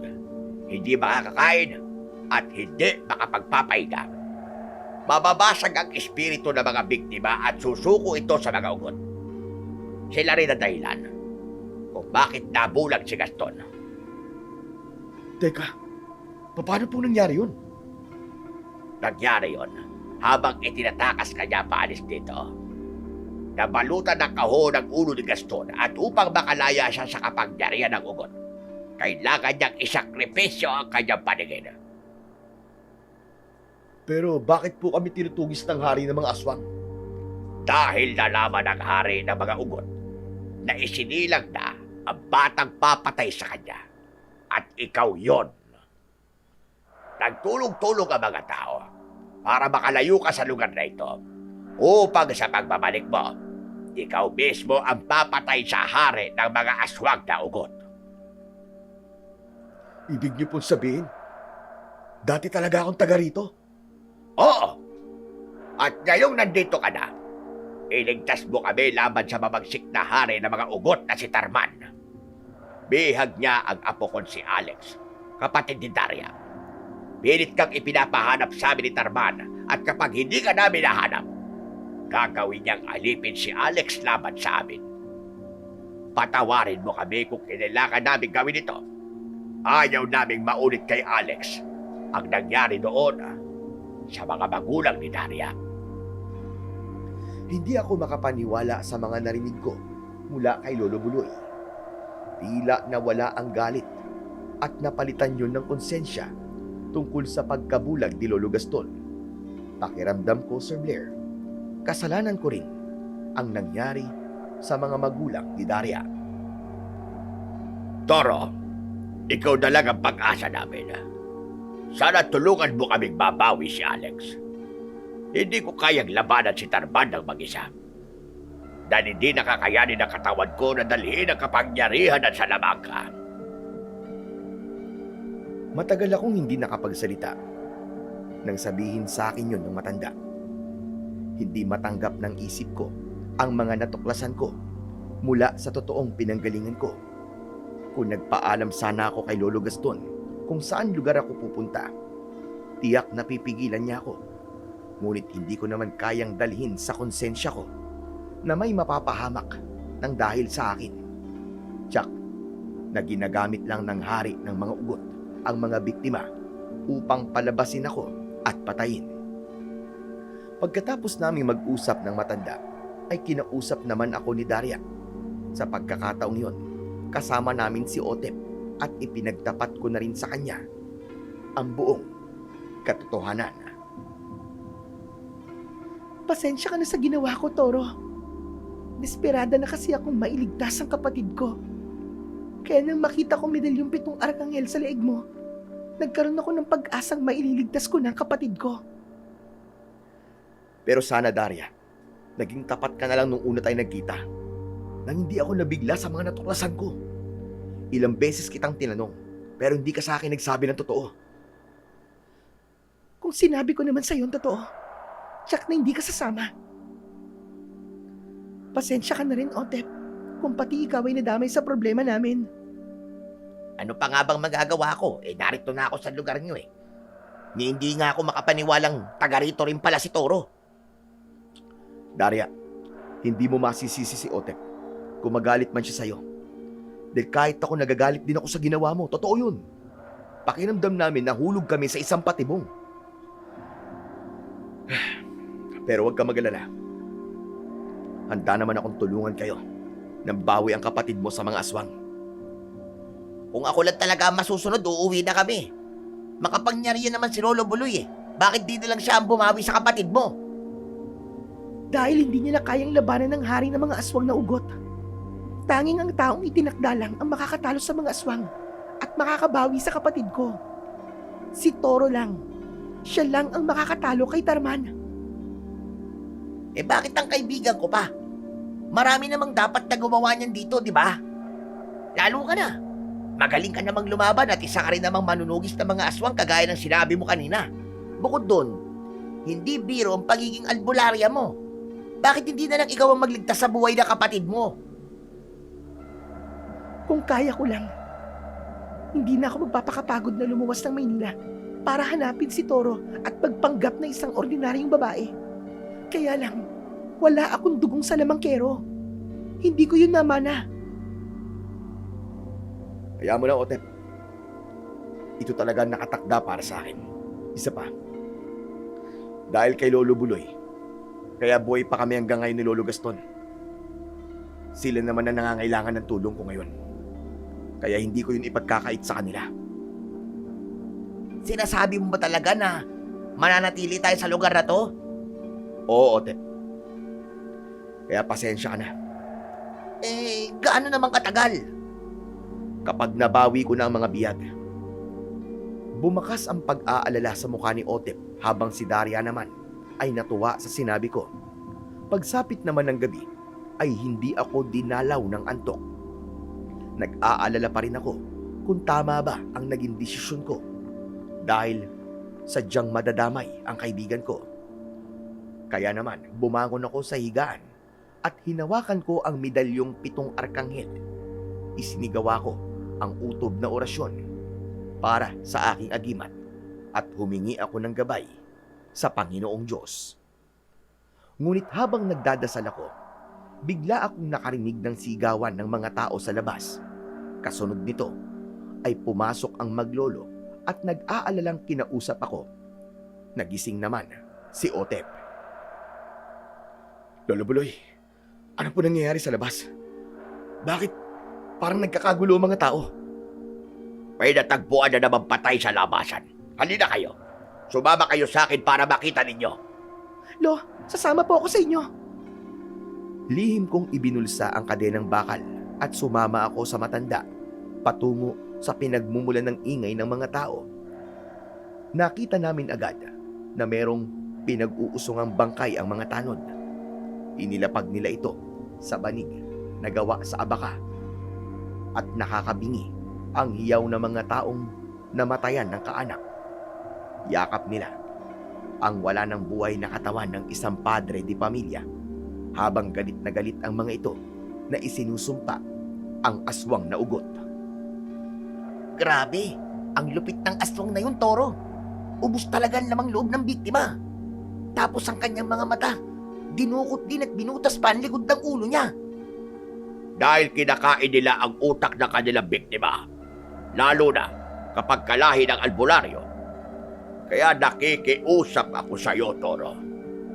Kapag natagalan ang paghahanap sa apo ko, baka mamaya ganyan din ang sabitin niya.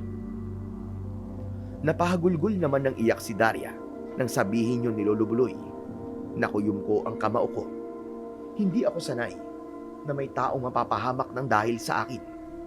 Kailangang may gawin ako. Kailangan kong mailigtas ang mga tao sa baryong ito. Sige po. Handa akong harapin ang itinakda ng kapalaran sa akin. Maraming salamat sa iyo, Toro. Hulog ka ng langit sa amin. Magsasalita pa sana ako nang biglang uminit ang suot kong medalyong 7 arkanghel. Inilinga ko ang paningin ko sa paligid at nagulat kami nang dumagsa ang mga yanggaw na balak atakihin ng mga tao, pati na ang mga tanod. Mabuti na lang at dinala ko ang kadenang bakal. Lolo Buloy, may mga yanggaw!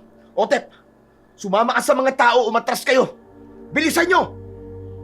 Tuluyang nagkagulo ang mga tao sa biglang pagdagsa ng mga aswang na yanggaw at walang ano-ano ay bigla silang umatake. Mabuti na lang at tinulungan ako ni Daria at Lolo Buloy. Sabay naming sinunggaban ang mga aswang upang hindi sila tuluyang makalapit sa mga tao. Nagulat ang mga naroroon sa husay ko sa pakikipaglaban at maging si Daria. Kahit may sugat ito sa braso, malakas nitong napapabagsak ang mga aswang na yanggaw. Sa bisa ng aking makapangyarihang tungkod, lumabas ka, bolang apoy, at sunugin ang mga aswang! Sa unang pagkakataon, ay nasaksihan ko ang kakaibang kapangyarihan ng matanda. Ang imposible ay kaya talaga niyang gawing posible. Talagang sinunog ng bolang apoy ang katawan ng mga yanggaw. Ngunit hadlang talaga sa kanya ang kanyang edad dahil bigla na lamang nanghina si Lolo Buloy. Lolo, sabi ko naman po kasi sa inyo huwag kayong gagamit ng lakas dahil baka mamatay po kayo. Ngunit kung hindi ko gagawin yun, marami ang mapapahamak. Pilit na bumangon ang matanda para sana gamitin ulit ang kanyang kapangyarihan. Subalit Pinigilan ko ito at mabilis akong humarang sa kanya. Lolo Buloy, tama na. Ako na lang po ang haharap sa kanila. Daria, alalayan mo si Lolo Buloy. Oo, Toro. Mag-iingat ka. Gamit ang kadena, matapang kong sinugod at hinagupit ng kadena ang mga yanggaw. Nagulat din ako dahil sadyang kakaiba ang lakas ko ng mga oras na yon. Sige, Toro! Patayin mo sila at wala silang pag-asang gumaling! Tanging pagkain sa laman ng tao ang nais nila. Binalutan ko na mahika ang kadena mo, kaya matatalo mo sila! Patayin mo lahat sila, Toro! Bawat tamaan ng kadena ko ay agad na nasusunog ang katawan ng mga aswang. Nang makita ng mga tao ang kakayahan ko, natuwa sila at isinigaw ang pangalan ko. Napatay ko lahat ang mga yanggaw at marami ang nagpasalamat sa ginawa ko. Wala kaming kaalam-alam noon na meron palang nagmamasid sa akin habang nakangisi. Isang nilalang nakahawig ng paniki. Matutulis ang mga tenga at balot ang katawan ng kulay ubing baging. Mapupula ang kanyang mga mata habang ang matutulis nitong mga kuko ay nakabaon sa katawan ng bago nitong biktima. Magmasdan yung mabuti. Ang lalaki yun na may hawak na kadena. Gusto kong subaybayan niyo ang kilos niya dahil nararamdaman kong siya ang nakatakdang papatay sa akin. Ayokong magkamali ulit. Patayin niyo ang mga taong tumutulong sa kanya at hahadlang sa lahat ng mga pinaplano ko. Tumango ang mga nilalang na nasa likod lang din ng puno habang nakatingin sa gawin namin ni Lolo Buloy at Daria. Ngumisi ang pinuno ng mga aswang habang masaya nitong nilantakan ang lamang loob ng kanyang bagong biktima. Tuwang-tuwa ito dahil nagbunga na raw ang kanyang matagal na pagtitiis at paghihintay sa taong itinakda. Samantala, sa kinaroroonan ko, bigla kong naramdaman ang pag-iinit ng medalyon ko. Inilinga ko ang paningin ko sa paligid at tila nahagip ng mga mata ko ang mga nilalang na nagmamatsyag sa amin. Ngunit nang tignan ko ulit ang mga ito, ay bigla silang naglaho sa dilim. Ang katawan naman ng biktima ay dinala na sa barangay hall, kagaya ng nakaugalian sa lugar na yon. Walang pulis na nag-iimbestiga sa mga nangyayaring patayan sa loob nun. Para bang inihiwalay talaga ang lugar na yon at kinalimutan na ng gobyerno. Kaya sariling sikap talaga ang mga tao para maipalibing ng maayos ang katawan ng biktima. Kinabukasan ay kinausap ako ni Lolo Buloy. Toro iyo, hindi magiging madali ang daraanan natin pagsasanay sa paggamit ng salamangka. Kailangan ng tamang disiplina upang makuha mo kagad ang karunungang ituturo ko sa iyo. Lolo Buloy, para saan po ang mga kulay pulang kandilang ito? Para ito sa orasyong ituturo ko sa iyo upang matutunan mo kung paanong maglaho ng mabilis. Kasama nito ang ilusyon at pagpapalakas ng iyong kapangyarihang maglaho. Kailangan sugatan ka sa braso upang ang dugo mo ang ipapatako sa kulay pulang kandila. Nung una, ay kinabahan talaga ako, Sir Blair, dahil talagang susugatan ako ng matanda. Nang pumatak ang dugo ko sa apoy ng kandila, namatay ito at ang usok ang siyang ginamit ni Lolo Buloy para itapat sa sugat ko. Ganon din ang ginawa niya sa lahat ng kandilang sinindihan nito, habang sina Daria at Otep naman ay pinanunood ang ginagawa ng matanda. Ngayong nasiwala na natin ang pagre-ritual ng pagkilala sa dugo ng salamangkero, kailangan mo namang kamisaduhin ng mga salitang nakasulat sa librong ito. At imbes na tungkod, kadena ang gamitin mo sa data na babalutan mo ng iyong sariling mahika. Tandaan mo, Toro, may kakayahan din ang aswang na ugot na tapatan ang iyong kapangyarihan.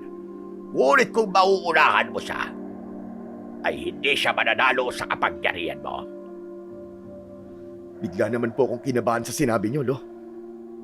Kinakabahan ka dahil alam mo sa sarili mong malakas ang kalaban mo. Marahil sa mga oras na to, alam na niyang nandito ka na sa lugar namin. Kaya siya nagpadala ng mga alagad upang ipakita sa'yo kung gaano siya kalakas. Ipakita mo rin sa kanya kung sino ka man talaga. Tatandaan ko po mga sinabi niyo. Ano po sunod nating gagawin kapag natapos na pong kabisaduhin ng orasyon sa libro? Susukatin ni Daria ang husay mo sa pakikipaglaban. Ano po? Naku, wag na lang. Babae po si Daria eh. Hindi ko po siya magagawang labanan. Baka masaktan ko siya. Sa pagkakataong ito, kapag hindi mo natalo sa laban ng apo kong si Daria, masasabi kong wala kang panama sa hari ng mga ugot. Sinanay ko ang apo ko sa lahat ng aspeto ng pakikipaglaban. Kaya kung matatalo mo siya, ikaw na ang tatanghaling pinakamabangis na mandirigma sa baryong ito. Ano ho? Abay, ibig niyo hong sabihin eh. Si Daria po ang pinakamahusay na mandirigma sa lugar niyo, Lolo Buloy. Natumpok mo. Kaya ihanda mo ang sarili mo sa pakikipaglaban kay Daria. Pagkatapos ng ilang bahagi sa pagsasanay ng salamangka at ritual para sa ilusyon, ay binigyan ako ng oras ni Lolo Buloy upang kabisaduhin ang orasyon sa libro. Sa una ay nahirapan ako dahil kakaibang lengguwahe ang mga yon. Ngunit hindi nagtagal, unti-unti ko na itong natutunan. Maya-maya pa ay nilapitan ako ni na Otep at Daria. Magpahinga ka na muna, Toro. Gabi na. Baka naman magkasakit ka na niyan. Kapag kasi mahina ang katawan na nagbabasa ng orasyon, ay pwede siyang magkasakit. Sus, kunwari ka pa na nag-aalala ka sa kaibigan ko. Kung tutuusin naman kasalanan mo kapag nagkasakit siya eh. Otep, tama na. Wala na magagawang paninisi mo kay Daria dahil nagsisimula na ako sa pagsasanay. Pasensya na, Toro. Hindi ko lang mapigilan ang sarili ko eh. Isa pa, hindi ko maintindihan kung bakit kailangan mong gawin to. Sinisisi ko rin ang sarili ko dahil pinilit kitang sumama sa babaeng ito. Otep, tumigil ka na nga. Toro, ayos lang. Pabayaan mo siya. Otep, naiintindihan ko ang nararamdaman mo. Pero para sa kapatid ko, gagawin ko ang lahat. Mailigtas lamang siya. Hindi mo naiintindihan ang nararamdaman ko, Daria eh. Sarili mo lang ang iniisip mo. Naisama mo kami rito dahil nagsinungaling ka. Gumastos pa kayo ng malaking halaga para maisama dito si Toro. Hindi ko talaga maintindihan kung paano nyo napapapayag ang kaibigan ko sa kalokohan nyo eh. Alam mo, nang makita ko ang mga aswang na yung kagabi, tinanong ko ang sarili ko, makakalabas pa ba kami rito ng buhay? Otep, hindi mo alam kung bakit nila to ginagawa. Isa ka pa, Toro eh. Alam mo, naiinis na din ako sa'yo eh. Hindi yung ba naiisip ang kapatid mong lumpo at lolo mong bulag? Kapag may nangyaring masama sa'yo, paano na sila? Sige nga, naiisip mo ba yon? Pakinggan mo muna kasi ako. Hindi na. Nagdesisyon ka ng mag-isa na hindi ako kinakausap eh. Bakit pa kita pakikinggan? Tumigil ka na nga, Otep. Ginagawa ko to dahil napahamak ang kapatid ni Daria ng dahil sa akin. Namatay ang mga magulang niya ng dahil sa akin. Buhay kami ni Lolo ng dahil sa kanila. Kaya ibubuwis ko ang buhay ko. Mailigtas lang ang mga taong nagdusa ng dahil sa akin. Kaya ba, hindi mo na ako inisip? Anak ng putya, oh. Bahala ka na nga kung anong gusto mong isipin. Kung magalit ka, bahala ka na rin. Hindi ako bato para tiisin sila, Otep. Mauubos silang lahat dito kapag di ako kumilos. Kalilimutan na ng buong Sambuanga ang lugar na to dahil iiwasan na itong puntahan ng mga tao. Hindi kita pipilitin kung ayaw mo. Malaya ka nang bumalik sa atin. Toro, tama na. Huwag na kayo magtalo. Hindi kami nagtatalo, Daria. Ipinapaalam ko lang kay Otep kung ano ang dahilan kailangan ko kayong tulungan. Otep, iniisip ko rin si Lolo Gaston at ang kapatid ko. Pero mas may nangangailangan ng tulong ko. Bawat segundong lumilipas mahalaga. Dahil ang buhay ng kapatid ni Daria nasa panganib. Sana maintindihan mo yun. Hindi nagsalita ang kaibigan kong si Otep. At yun, ang kauna-unahang nagalit ito sa akin. Lumabas siya ng bahay ng walang imik. Kaya nag-aalala akong napatingin kay Daria. Kanina pa nga siya nagagalit sa amin ni Lolo Buloy. Hinayaan ko lang dahil totoo naman ang mga sinasabi niya. Ngunit ang kapatid ko, hindi ko kaya mawala siya sa akin. Kaya sana, Toro, sana tulungan mo kami. Tahan na, huwag ka nang umiyak, Daria. Tutulungan kita at tama si Lolo Buloy. May dahilan kung bakit bumalik ako rito. Yun ay para tapusin na ang kasamaan ng mga aswang na ugot. Kinabukasan ay hindi ako kinausap ni Otep. Malayo siya nung nag-almusal kami at hinayaan ko lang siyang magpalipas ng galit sa akin. Pagkatapos namin mag-almusal, ay isinagawa ko naman ang paglalapat ng mahika sa mga bagay na ibinigay sa akin ni Lolo Buloy. Ano pong gagawin ko sa mga latang yan? Pagbasdan mo ang kapangyarihan ng mahika sa paningin ng tao na binabalutan mo ng ilusyon. Iaharang ko ang kamay ko sa latang ito at titigan mo mabuti kung paano magbabago ang itsura nito. Nanlaki ang mga mata ko nang makita ang lata na biglang naging kandilang pula. May sindi at talagang nakakagulat na hindi namamatay ang apoy nito. Ang nakikita mo ay lata pa rin at hindi totoong kandila. Ito ang kapangyarihan ng ilusyon. Kaya hindi namamatay ang apoy nito dahil hindi naman talaga ito kandila. Pandaraya ito sa paningin ng tao. At may ganitong uri ng kakayahan ng aswang na ugot. Nakakapaglagay siya ng kulay itim na kahon sa ulo ng kanyang kalaban. Nang walang sino man ang nakakakita. Malalaman mo lang na nasa ilalim na siya ng kapangyarihan ng ugot kapag tulala ang biktima at walang naririnig na salita o pagtawag. Unti-unti ko na pong naiintindihan ang kapangyarihan ng pagiging isang salamangkero. Mabuti naman kung gano'n. Sapagkat hindi tayo maaaring magtagal sa pagsasanay dahil may buhay pa tayong iniligtas. Sa ngayon, ikaw naman ang gumamit ng mahikang natutunan mo. Sa pagkakataong ito, ako ang lilinlangin mo. Mahirap po ang sinasabi niyo, Lolo Buloy. Dahil may kakayahan kayong makakita ng isang bagay na hindi nakikita ng ordinaryong tao. Yan na nga ang hamon ko sa'yo, na kahit kauri mo ko, dapat malinlang mo ang paningin ko. Doon mo lang malalaman kung may natutunan ka sa mga itinuro ko sa'yo. Hindi naging madali ang hamon ni Lolo Buloy sa akin.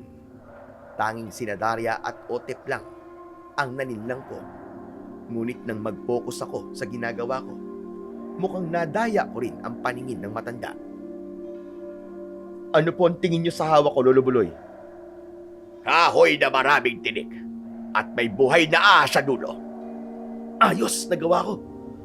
Nalinlang ko po ang paningin niyo, Lolo. Hindi niyo po nakitang isa tong kadena. Nag-focus lang po ako sa pagsambit ng orasyon at sa wakas, nakakuha ko na po ang tamang paglalapat sa ilusyon. Magaling. Mahusay ang ginawa mo. Pero sa ngayon, kailangan mong paghandaan ang laban yun ni Daria. Mamayang gabi. Nang magpahinga ako, ay saka ko naman kinausap si Otep upang tapusin ang hindi namin pagkakaintindihang dalawa. Otep, pasensya ka na sa mga nasabi ko sa iyo kagabi ha. Wala yun, Toro. Naiintindihan ko. Tsaka hindi kita dapat pinagsalitaan ng ganun. Kaya, pasensya ka na rin, Tol, ha? Humingi rin ng pasensya si Otep kay Daria. At kahit papano, nabawasan ang bigat sa dibdib ko. Pagsapit naman ng gabi, ay handa na kami ni Daria para sa aming paglalaban. Sa bilis ng kilos ng dalaga, agad niya akong napabagsak sa lupa. Ano, Toro? Bumangon ka! Lumaban ka sa akin! Pinagbibigyan lang kita dahil babae ka. Hoy, Toro! Huwag mong isiping babae siya!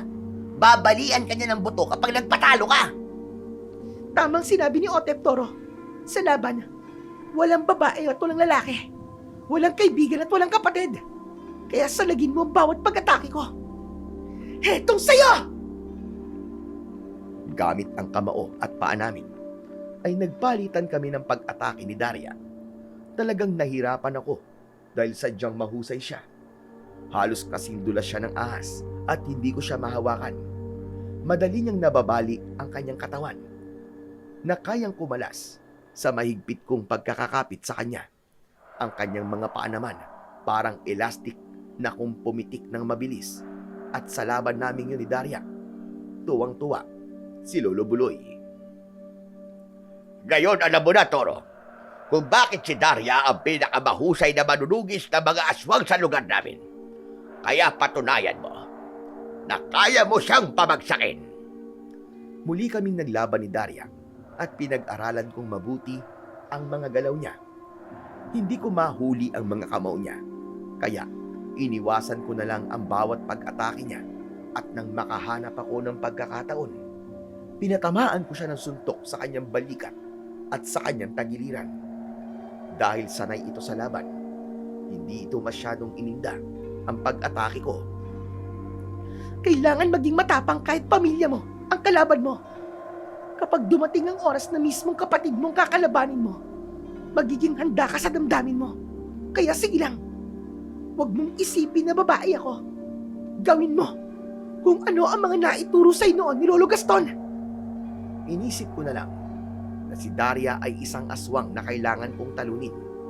Dahil sa pagkakataong ito, hindi lang bilis ang dapat pairalin, kundi tamang taktika upang maisahan ang kalaban. Kaya nang umatake ng suntok si Daria, iniwasan ko yon at gumanti ako sa kanya sa pamamagitan ng pagbalakid sa kanyang mga paa. Kaya bumagsak siya sa lupa. Wala naman kaming kaalam-alam noon na meron na palang mga aswang na ugot na pinapanood ang ginagawa namin. Kasama ang kapatid ni Daria na si Alex, na tila wala na nga sa sarili at balak pang gamitin laban sa amin. Grabe! Ang huhusay niyong dalawa! Para ako nanonood ng pelikula. Alam nyo, yan nagsimula ang love story ng lolo't lola ko eh. Sira ulo ka talaga, Otep. Akala ko pinupuri mo lang kami, yung pala. Iba na nasa isip mo. Napakamalisyoso mo talaga. Namula naman ang pisngi ni Daria sa iya at hindi na siya makatingin sa akin ng diretso. Kaya lang, ang masayang pag-uusap namin ay napalitan ng pag-aalala. Nang mula sa kakahuyan ay lumitaw ang isang batang lalaki na may kulay itim na balat. Nakangisi itong tumutulo ang malapot na laway. Nang tumingin ako kay Daria, hindi agad ito nakapagsalita. Naluluwa ang kanyang mga mata, maging si Lolo Buloy, natulala rin dahil sa labis na pagkabigla. Toro, malakas ang kutob kong kapatid ni Daria ang batang yan. Ganyan nga din ang iniisip ko eh. Kaya wag kang lalayo kina Daria at Lolo Buloy ah. Akong bahalang humarap sa kanya. Mag-iingat ka, Toro. Toro, sa si Alex, wala na siya sa kanyang sarili. At tiyak na hindi siya nag-iisa. Hindi nga nagkamali ang matanda. Dahil mula sa kakahuyan ay lumitaw ang maraming yanggaw na tila wala sa kanilang mga sarili. Tanging angin lang ang naririnig namin sa kanila. Si Daria naman ay agad na nakabawi sa pagkabigla at lumapit sa akin. Ito ang sinasabi ko kanina. Kailangan labanan ng pamilya. Alang-alang sa kaligtasan ng mas nakararami. Ako nang bahala kay Alex, Daria. Hindi mo siya kailangan labanan. Ililigtas ko siya. Alam kong iba ang ipinapakita mo sa totoong nararamdaman mo. Dahil kapatid mo pa rin siya. At huwag kang mag-alala. Kung kinakailangang igapos ko siya sa kadena, gagawin ko. Ngunit, masusunog ang kapatid ko, Toro. Hindi mangyayari yun. Dahil gagawa ako ng isang ilusyong kadena. Umatras si Daria at hinarap niya ang ibang mga nayanggaw na tao.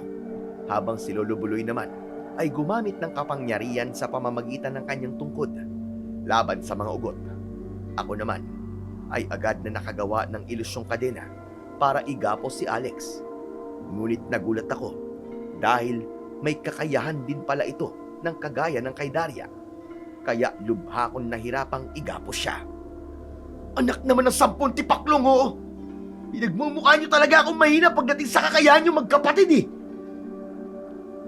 Muli akong lumapit sa kapatid ni Daria na si Alex. Iniwasan ko ang kanyang pag-atake. At nang makahanap ako ng pagkakataon, iginapos ko siya sa ilusyong kadena sa pamamagitan ng aking orasyon. Si Otep naman ang pinagbantay ko rito. Maya-maya pa, ay napansin kong biglang nanigas ang katawan ni Lolo Buloy na tila ba may malakas na puwersang nakagapos sa buong katawan nito. Lolo!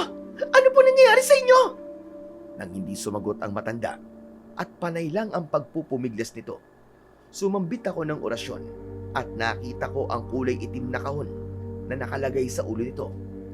Sinubukan kong gamitin ang salamangka ko upang mapalaya ang matanda. Ngunit hindi ito gumana. Maya-maya pa ay umalingaw-ngaw ang malakas na tawa ng isang lalaki at agad ko siyang nakilala. Hindi ako makapaniwalang natutunan mo kagad ang salamangka na matandang ito. Akala niyo ba ay ganun nyo lang ako kadaling matatalo? Kahit sino sa inyo ay magagawa kong ikulong sa mahiwaga kong kahon. Hayop ka! Kung alam ko lang na ikaw pala ang hari ng mga ugot, pinatay na sana kita! Masyado ka namang matapang, binata. Hindi ba naisip na kung tutusin nung una pa lang tayo nagkausap, ay may pagkakataon na ako para patayin ka? Pero gusto ko munang maglaro. Naaalala mo ba ang mga aswang na humarang sa inyo sa kalsada? Naroon lang ako ng mga sandaling yon habang pinagtatawanan kayo.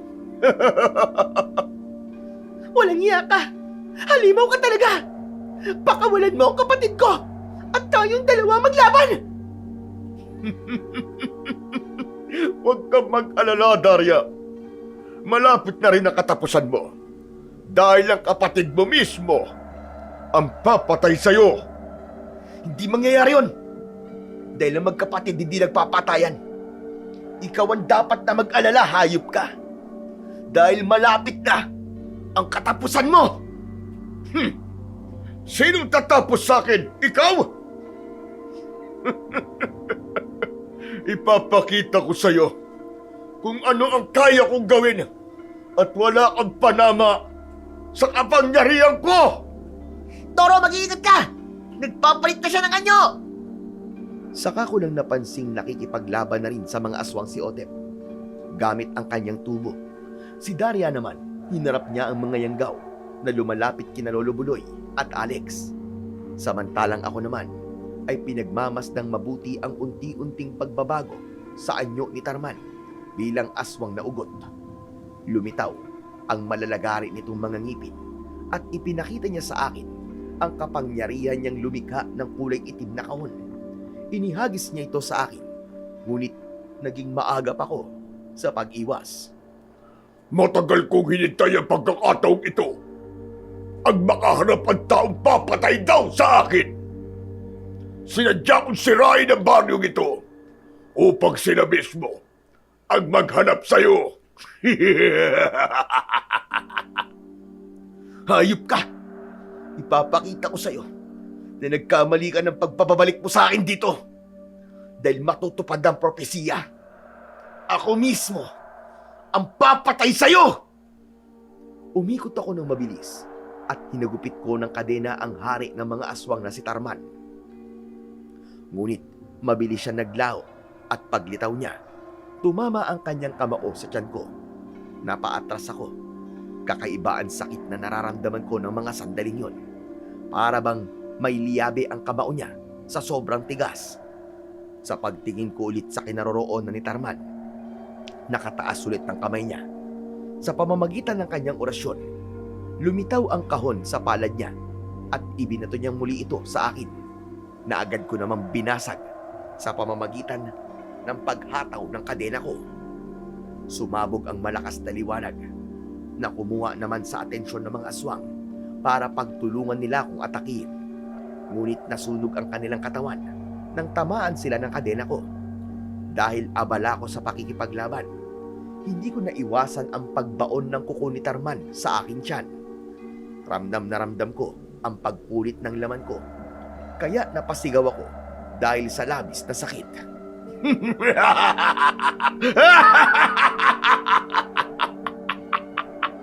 Nakita mo na! Malakas ako! At hindi mo ako matatalo! Nagkakamali ka! Dahil nagsisimula pa ng laban! Hetong sa'yo! Agad akong sumambit ng orasyon at binalutan ko ng mahika ang aking kadena. Lumikha ito ng apoy na inihagupit ko sa muka ni Tarman. Nagsisisigaw ito at nagwala dahil sa labis na sakit. Mas lalo itong nagalit nang makita nitong naghilom ang sugat ko sa tiyan. Hindi maaari! Paano naghihilom ang sugat mo sa tiyan? Dahil nagtataglay ako ng medalyong 7 arkanghel.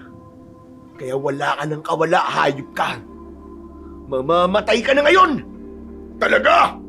Pero bago yun, uunahin ko muna sila! Kinabahan ako nang tumingin ito kina Otep at Daria na abala pa rin sa pakikipaglaban sa mga aswang. Agad ditong bumuo ng 2 kahon at sabay niyang nilagyan ang ulo ni Daria at Otep. Sa pagkakataong yon, wala akong nagawa, kaya pinagtawanan niya ako.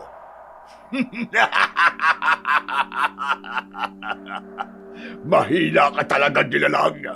Pagmasdan mo kung paano ko sila papatayin sa harapan mo! Hindi mangyayari yon! Dahil dudurugin muna kita bago mamasaktan ng mga taong yan! Ubod lakas ko siyang hinagupit ng kadena sa kanyang katawan. Nag-apoy ito at napaso ang aswang. Saka ako sumigaw at sumambit ng isang malakas na orasyon. Sa pamamagitan ng kadenang bakal na ito, susunugin kita hanggang sa maging abo ang katawan mo! Hindi! Hindi ako makakapayag! Tatapatan ko ang orasyon mo! Sumambit din si Tarman ng orasyong tatapat sa kapangyarihan ko. Kahit may mga paso siya sa katawan, hindi maitatangging malakas pa rin siya. Bawat pagbuo niya ng kahon na inihagis niya sa akin, ay mabilis ko naman itong naiiwasan. Sabay ganti ko ng paghagupit sa kadena na agad din niyang naiilagan. Dahil nahihirapan siyang pabagsakin ako, nagtawag pa siya ng mga alagad niyang aswang na ugot. Hindi nagtagal, dumagsa ang mga kalaban ko. Ano? Natatakot ka na ba? Kahit marami kang kakayahan para labanan ako, hindi pa rin may pagkakaila na mas malakas ako kaysa sa'yo! Malakas pala. Pakinggan mong mabuti ang sasabihin ko. Sa bisa ng kapangyarihan ng salamangka ko, inuutusan ko ang mga taong nakakain ng gulay na dinala ko rito. Magsipaglabas kayo at patayin ninyo ang lahat ng mga aswang na makikita nyo! Teka! Anong ginagawa mo? Inuutusan ko sila na patayin ka! Ang orasyong ginamit ko ay nabasa ko sa librong ibinigay sa akin ni Lolo Buloy. Nilagyan ko ng salamangka ang mga bagay o pagkain na nanggaling sa akin sa pamamagitan ng orasyon. Kaya ang lahat ng mga gulay na kinain ng mga tao mula sa akin ay magkakaroon ng proteksyon laban sa kapangyarihan ng mga aswang. At ang ibang nayanggaw, tila bumalik sa katinuan at kumilos na para bang iisa lang ang isip nila. Nilabanan nila ang mga yanggaw na nasa ilalim ng kapangyarihan ni Tarman. Ikaw naman ngayon, ang hahatulan ko! Ubod lakas kong pinaikot sa ere ang kadenang bakal upang atakihin ang aswang na ugot na si Tarman. Saktong paglikha nito ng kulay itim na kahon para ihagis sa akin. Pumulupot sa liig niya ang kadena ko. Hindi siya nakagalaw ng mga sandaling yon at ang kahon na inihagis niya sa ere ay bumagsak mismo sa ulo niya. Kaya ang lahat ng mga taong nakulong sa kahon ni Tarman ay agad na nakalaya at bumalik sa katinuan. Toro, ano nangyari? Teka, bakit tulala ang hari ng mga ugot? Ginamitan siya ng salamanca ni Toro. Tiyak na may kahon ang kanyang ulo. Nangyari sa kanya ang ginawa niya sa mga biktima niya. Yan na rin ang kanyang katapusan. Lolo, si Alex po! Bumalik na siya! Ligtas na po ang kapatid ko! Nang marinig ko ang masayang boses ni Daria, saka ko naman hinila ang kadenang nakapulupot sa leeg ng hari ng mga aswang. Sa isang iglap, sumabog ang katawan nito hanggang sa maging abo. Ang mga nayanggaw naman ay muling bumalik sa pagiging tao, habang ang iba na malala na at aswang na talaga ay pinagtulungang patayin ng mga tao. Wala silang kaalam-alam noon na ginamit ko sila upang matalo ang mga alagad ni Tarman. Toro, nagawa mo! Maraming salamat talaga sa'yo! Hulog ka talaga ng langit sa amin! Salamat din sa iyo, Daria. Dahil naipaghiganti ko na ang nangyari kay Lolo Gaston. Lolo Buloy, ano kaya ang ginawa ni Toro sa mga tao, no? Bakit kaya gulat na gulat sila na para daw may bumalot na mahika sa kanilang katawan at nagawa raw nilang labanan ng mga aswang? Para nung sila tumapang lahat? Tiyak na ginamit ni Toro ang orasyong kakapit sa mga taong nakakain ng mga gulay mula sa inyo. Toro iyo, mahusay ang ginamit mong taktika. Hindi ko rin po sukat akalain na magagawa ko yun, Lo. Nagulat din po ako sa kakayahan ko. Walang nakakagulat. Dahil yan talaga ang kakayahan ng taong may dugong sa lamangkero. Mabilis kang natuto at nagawa mo yon ng maayos. Grabe, tol, simula ngayon. Kakain na talaga ako ng maraming gulay. Pwede palang gamitin yon laban sa mga nayanggaw ng ugot. Yan ang kapangyarihan na sa lamangkero. Gawin posible ang imposible. Nang mabatid ng mga tao ang ginawa ko at kung sino talaga ako, ay sobra silang nagpasalamat sa akin dahil hindi ko raw sila tinalikuran. Kinabukasan ay umalis na nga kami sa lugar na yon at inihatid na kami ni Daria sa pier hanggang sa makasakay na kami ng barko. O paano? Kailangan na natin maghiwalay rito. Daria, babalik kami rito ha. Para manligaw sa'yo. Ote, puro ka talaga kalokohan eh. Sige na mahal ay Daria pala. Ayun! Lumabas din ang totoo. Ang isda nahuhuli talaga sa bibig. Type mo talaga si Daria. Nagkukunwari ka lang eh. Sige na nga, umalis na kayo. Baka kung saan pa mapunta ang usapang ito eh. Hindi ko talaga maiwasan ang hindi malungkot nung araw na iniwan namin si Daria. Pagdating nga namin sa bahay, ay agad kong ipinagtapat kay Lolo Gaston ang nangyari sa amin sa Zamboanga. Nung una ay nagalit siya dahil hindi kami nagpaalam ng maayos. Pero nang ikwento ko sa kanya na iniligtas ko ang mga tao sa barin yon, ay tuwang-tuwa ang matanda at sinabi niyang sa kanya ako nagmana. Sa ngayon po, ay taglay ko pa rin ang medalyong 7 arkanghel at salamangkang itinuro sa akin ni Lolo Buloy.